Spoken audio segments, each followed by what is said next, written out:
La marihuana sigue siendo investigada. Apenas desde los años 60 sabemos que en su estructura domina dos principios activos, el THC y el CBD. El equilibrio entre ambos es la clave para el bienestar del consumidor, es decir, para no padecer brotes psicóticos. Si bien su consumo está desregulado, porque es ilegal, es la ley más infringida en diversos países como España o Perú. Hoy nos acompaña el psicólogo Manuel Antonio Aguirre Castillo, de 45 años, titulado de la Universidad César Vallejo, con una especialidad en modificación de conducta y problemas de adicciones, quien actualmente trabaja para la Gerencia Regional de Educación de la Libertad. Primero, muy buenas tardes y gracias por su tiempo, doctor Manuel. Buenas tardes, adelante. Ok, entonces comenzamos. Primero sería, ¿qué problemas causa la marihuana en el cerebro?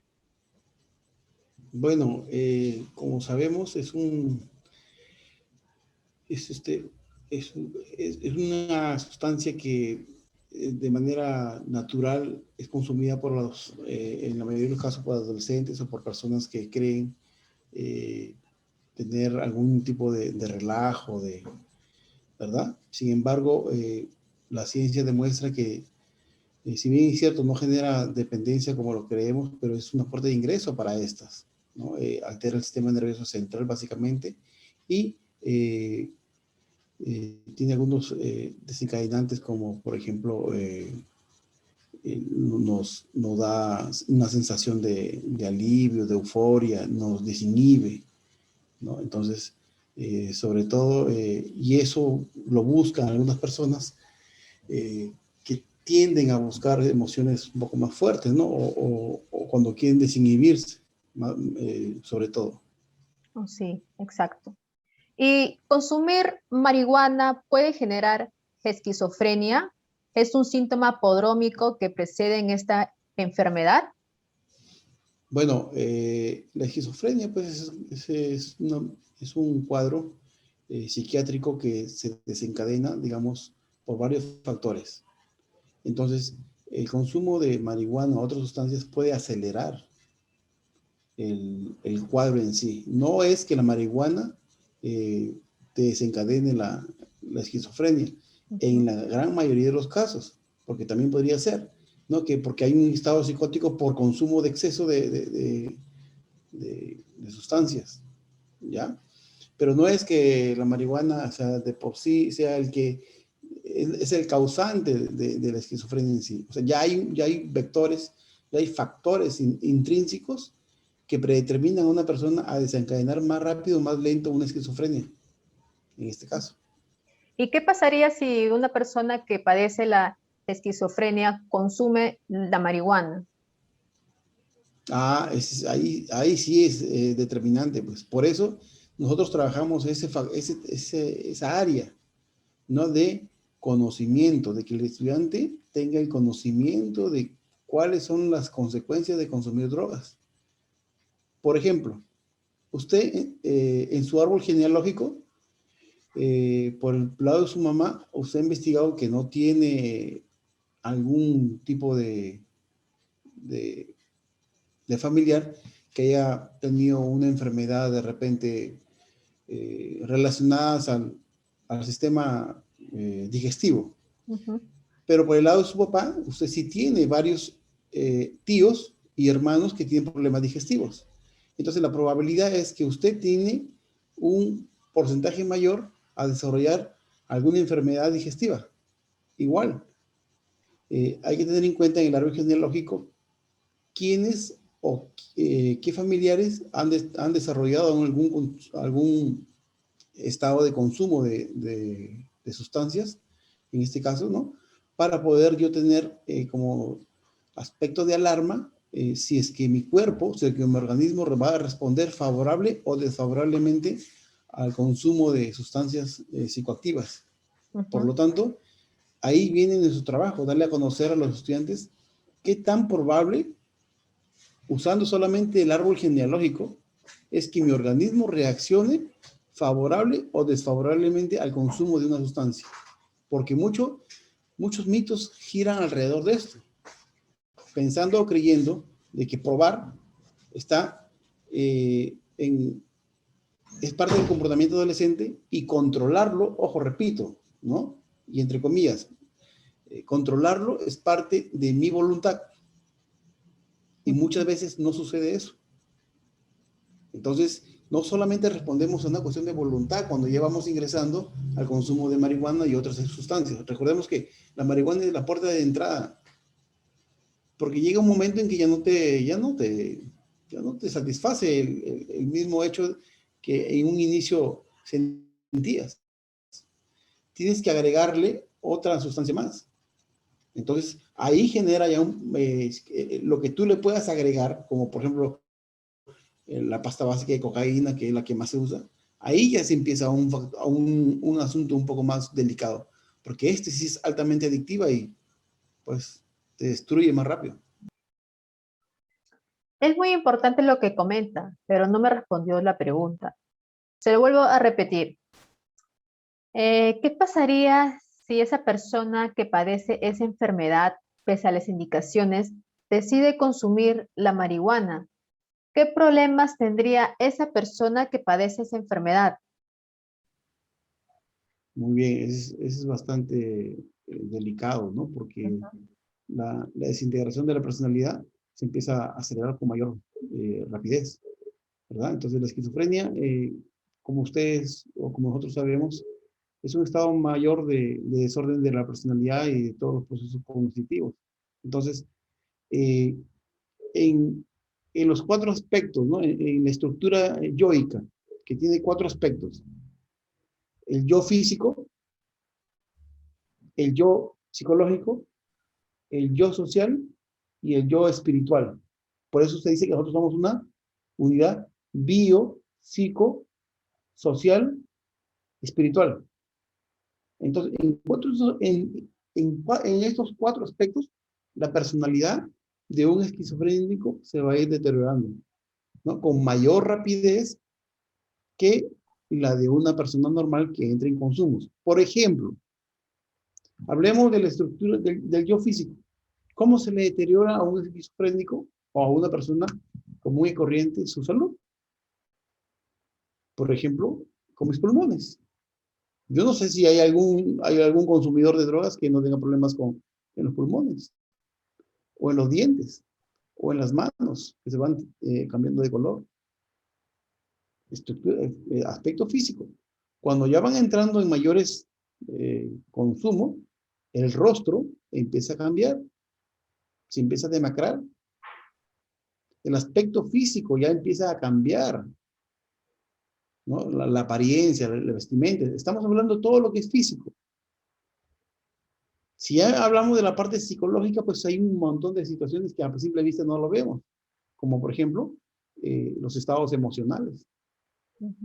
Esa rapidez para pasar de la emoción depresiva de un estado depresivo a un estado eufórico, ¿no? Entonces, el estado paranoico, ¿sí? Entonces, y así la inteligencia se ve afectada también, que aparentemente dicen los pintores, dicen los corredores de tabla, etcétera, que la marihuana te inspira, ¿verdad? No sé si tú como joven lo habrás escuchado hablar, ¿no? Pero eso es falso, porque la marihuana que consumió, disculpa que te falta el respeto, tu abuelo y mi abuelo, es diferente a la marihuana que se está trabajando genéticamente hoy en día. Quizás los hippies de esos tiempos la veían un poco más natural, la hierba le decían. Sí. Pero ahora ya se tiene conocimiento que es otro tipo de hierba, ¿no? Entonces ya tiene carga adictiva más grande. Por eso te decía en un inicio, ¿no? Pareciera que no fuera adictiva, pero ahora ya es diferente. Entonces, ha cambiado. En el aspecto social, gente que empieza a tener problemas con la ley.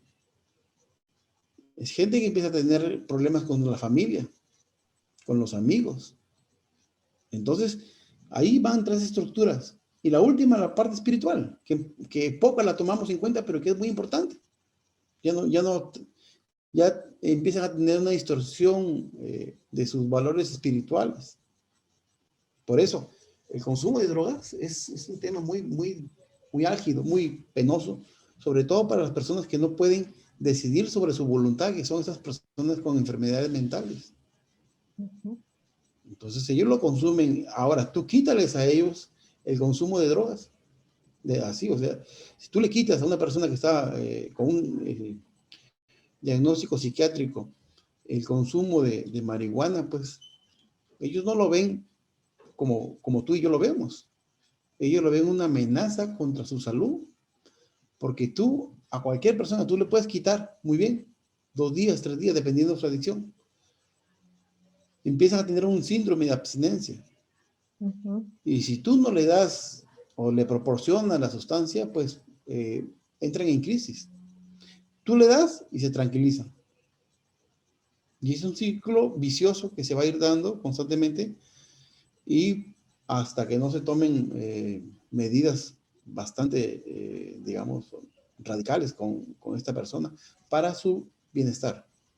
¿Y cómo actúa usted en el caso que la persona tenga el síntoma de abstinencia? ¿Cómo actúa? Bueno, lo que normalmente es aislarlo. Aislarlo donde su salud integral esté en salvaguarda. ¿Sí? Donde no pueda haber nada que pueda jalar y romper, Y ¿verdad? hacerse daño. Claro, porque sabemos que es un síndrome que se va a dar. ¿Y cómo se manifiesta? Con fiebres, convulsiones, alucinaciones. Ellos suelen decir que huelen la marihuana, que le inviten, que al costado está que consumen. Alucinaciones olfativas. Entonces, hasta que, bueno, esto va a ir reduciendo poco a poco. Se aplica el nivel de contingencia de los reforzamientos según la modificación de conducta, ¿no? Que mientras tú no refuerces la conducta negativa, esta conducta va a ir acelerando, acelerando. Es como cuando un niño, ¿no? Tú te vas con tu hermanito o tu sobrino a una tienda y te pide un chocolate y él se tira al suelo. Entonces, ¿cuál es el mensaje? Invítame un chocolate si no lloro. Y sigue llorando, pero por definición sabemos que si esa conducta tú dejas que incremente y no refuerzas, va a Él se llegar va a un momento en que acostumbrar. hay un tope, hay un techo, ¿sí? Entonces, cuando ese techo llega, ya no puede subir más, va a empezar a descender muy, muy, muy, muy lentamente. Entonces, de esa manera se aplican las técnicas. Entonces, lo que se quiere en el síndrome de abstinencia es no reforzar la conducta. Y cuando no se refuerza la conducta, sabemos que es un complejo digamos, difícil de entender, porque no solamente prima la conducta, sino también prima un factor fisiológico, involuntario, porque no soy yo. O sea, mi fuerza de voluntad ya no existe, se ausentó. Hay que recuperarla. Mientras tanto, quien me está pidiendo ese oxígeno para poder respirar, entre comillas, es mi organismo.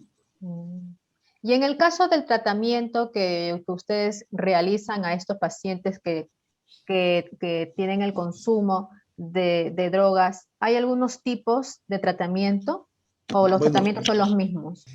nosotros nos guiamos a un método, ¿no? Son métodos extranjeros, ¿sí? Que en la mayoría de los casos, bueno, tiene que ver mucho con el soporte emocional, el soporte religioso y el soporte familiar. Entonces,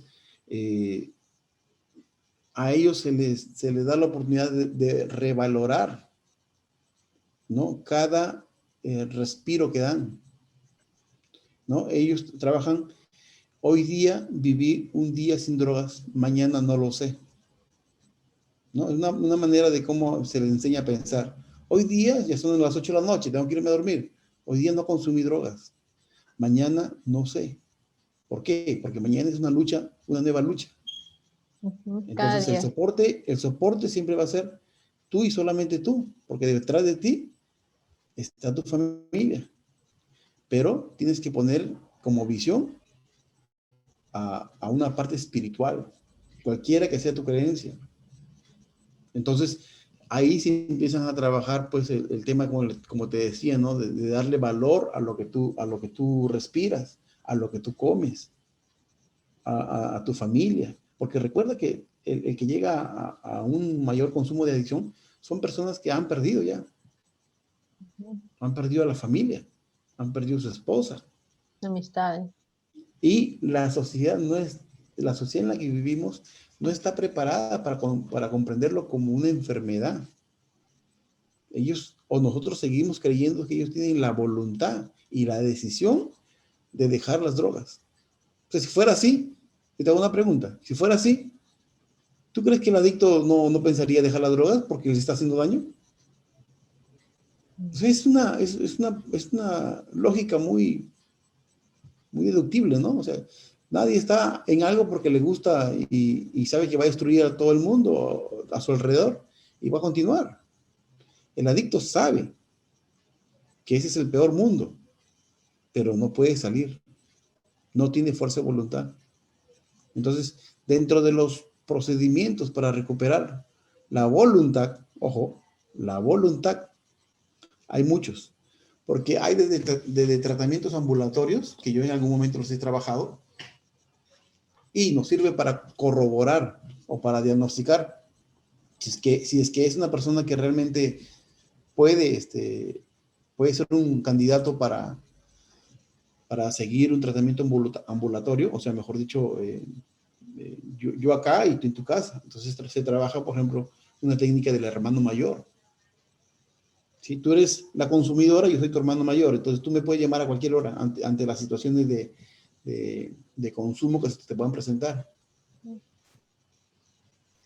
Ahora, ¿es posible reconocer a una persona que está empezando a consumir drogas? ¿Hay algunas actitudes o comportamientos para identificar? Hay signos de alarma, ¿verdad? En los 4 aspectos, como siempre te he dicho, ¿no? En la estructura yoica, ¿sí? Por ejemplo, queremos irnos al aspecto físico. Entonces, los, los dedos, cuando empiezan a consumir, cambian de color, ¿no? Los dientes empiezan a cambiar de color. Los ojos rojos. Signos de alarma que podrían diferenciarse de otras situaciones, ¿no? Por ejemplo, el jabón, ¿no? Agua con jabón, de repente me irritaron las vistas, etcétera. Pero tendría que yo corroborar algunos datos más, ¿no? ¿Cómo es su rutina actualmente? Las amistades. Y en el aspecto social, obviamente, ¿no? Si ha cambiado de amigos. Sus hábitos nocturnos, ¿cómo son actualmente? El concepto que tiene de la droga. Ese es otro punto muy importante, ¿no? ¿Para ti qué es la marihuana? ¿Es buena o mala? No, es una hierbita. No pasa nada, ¿no? Lo normalizan. Lo normalizan exactamente, ¿verdad? Empiezan a cambiar de actitudes frente a los valores más esenciales, como por ejemplo la honestidad. Sus rutinas laborales empiezan a bajar su potencial o su rendimiento laboral, académico. Entonces, son algunos signos de alarma que yo tengo que ponerme a pensar de lo que puede estar sucediendo en un posible caso de consumo, ¿no? Pero, o sea, esto no aparece de la noche a la mañana. Estos son aspectos que se tienen que ver en torno a las dinámicas que están alrededor de él. Por ejemplo, la dinámica familiar, cómo se está dando. Con lo cual, no quiere decir que la pelea de papás o el terminar con una enamorada sea el motivo por que yo consumo. Ese es otro mito, ya que hay que ir despejando. No porque el hecho, no, ¿por qué consumes? No, que mi papá y mi mamá tienen muchos problemas. Entonces, todos los jóvenes que tienen problemas, pues, sus papás consumieran, ¿verdad? Lo mismo Entonces, dicen en el alcohol. igual, son falacias. Son falacias que uno tiene que ir rompiendo, o sea, y no creerle, o sea, si tú eres una consultora en psicología, ¿no? A la persona tú tienes que creerle la mitad, la otra mitad tú la averiguas. A un adicto no puedes creerle ni la mitad. O sea, con el 10% que tú le creas, suficiente. porque ellos están llenos de mecanismos de defensa en ese aspecto. Entonces siempre justifican su accionar. ¿Por qué? Por el pobre control, y ahí viene la respuesta, por el pobre control del decir no, del resistirse, porque ya generan una dependencia. Entonces, quien me hace justificar es mi persona en relación a lo que está dentro de mí. O sea, mi dependencia orgánica me dice, no puedes dejar de consumir eso. Así que invéntate una excusa para que sigas consumiendo. Ahora, en el 2010 se realizó una investigación publicada en la revista médica The Lancet en Inglaterra, en donde se estudió 20 drogas, entre ellas el alcohol, la marihuana, la cocaína, entre otras, y sustancias de abuso, en donde se compararon sus efectos tanto en el individuo como en la sociedad. Y se determinó que el alcohol causa un 72% de daño al usuario y un 47% hacia el resto, mientras que la marihuana un 20% de daño al usuario y un 9% al resto. ¿Por qué el consumidor de alcohol genera más daño a las personas que lo rodean que la marihuana? El alcohol genera por el costo, uno. O sea, hablemos de una manera global. El costo, la legalidad, la promoción. ¿Quién promociona marihuana por la televisión? En el 2010, peor todavía. ¿Quién fumaba marihuana así en el micro? Ahora, si tú lo ves de un tema ya un poco más orgánico, ¿no? Entonces, sabemos que el alcohol, cuando yo lo empiezo a tomar en cantidades menores, tiene una sensación de desinhibición, de excitación en las personas. O sea, tu umbral de vigilia lo activa, ¿sí? Y te pone más eufórico, más locuaz, más bailarín, más conversador. Es más desinhibitorio. Con esa farsa de lógica, yo puedo decir, a mayor consumo, más desinhibido. A mayor consumo, más bailarín. A mayor consumo, más enamorador, ¿no? Entonces, ¿por qué se consume en fiestas? Precisamente por eso. Pero cuando yo ya excedo las tasas normales, ¿qué pasa con una persona que ha consumido exceso de alcohol? ¿Sigue bailarín? ¿Qué pasa? Entonces, el aspecto exhibitorio se vuelve inhibitorio. Entonces, el alcohol a mayor consumo te inhibe, te adormece, tiene un efecto de anestesia en ti. Es una puerta de entrada en que las personas tienen mayor capacidad de poder tomarlo como algo normal y agradable, ¿no? En la mayoría de los casos, y es una droga que socialmente es aceptada, es promocionada y mueve un montón de dinero, dentro de la legalidad me refiero. Pero la marihuana no es así.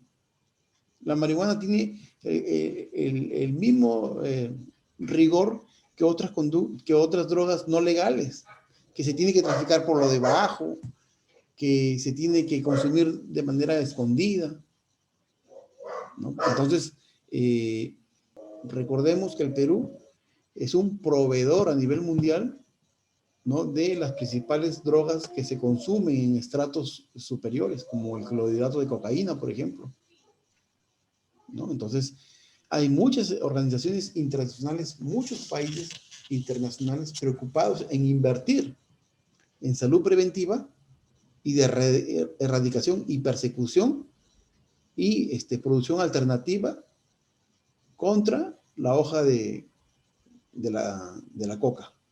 Desde ahí empezando. No sé si tú te habrás dado cuenta, ¿por qué el ciudadano venezolano consume más cigarrillo que el ciudadano peruano de una manera, digamos, observatoria nada más? Claro. Y En el caso de la marihuana, muchas personas creen que comer y vaporizarlo o fumarlo tienen los mismos efectos. En el caso de la marihuana, el proceso, o sea, el proceso es el mismo. Sin embargo, cuando uno la consume, o sea, por la vía, ¿no?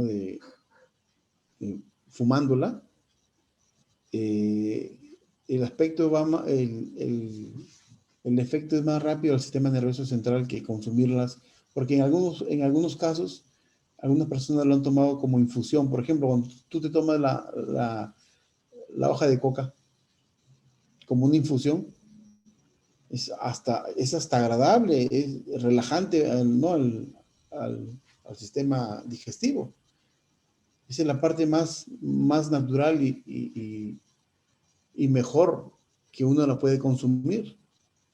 Pero si ya tú te consumes esa hoja como clorhidrato de cocaína, la respuesta sería algo semejante a la pregunta que tú me haces cuando me preguntas de la marihuana. Ujú. Y finalmente, en sus conocimientos, ¿cómo, cómo cree que ha incrementado los casos por consumo de drogas? Porque bien sabemos que la pandemia ha provocado un aumento de la pobreza y las condiciones de salud mental, que podría ser factores para que más personas consuman las drogas. Y en sus conocimientos, ¿cómo cree que ha incrementado estos casos? Las cifras son bastante desalentadoras cuando trabajamos ya el tratamiento, porque son poquísimas personas las que logran salir o las que por lo menos logran tratar a las adicciones. Pues es mejor invertir en prevención que en el tratamiento. Los estudiantes empezaban a consumir drogas ilegales a partir de los 12 años en el Perú, tanto varones como mujeres. Un poquito las mujeres, un poquito menos. Entonces, eso quiere decir de que es muy importante tener en cuenta el aspecto de la educación, porque pueden venir una pandemia más. Y el encierro, pues, lo único que hace es hacer un nivel de contingencia, de resistencia a lo que se va a venir después. Entonces, eh, sabemos que, las normas no erradican el mal, ¿no? Está comprobado eso. Y lo que sí va a erradicar el mal es la educación. Entonces, las personas tenemos que estar informadas de qué tan grave es, primero, verlo por afuera y cuando entro, peor, porque muchos de esos viajes no tienen retorno. Y lo que tú mencionas es que la pobreza está asociada con el consumo de drogas, mayormente. Y cuando hablamos de consumo de drogas, hay para todos los estratos. Obviamente que el estrato más bajo no va a tener acceso a las drogas más caras, pero sí hay drogas para su nivel, para sus requerimientos, digamos, así.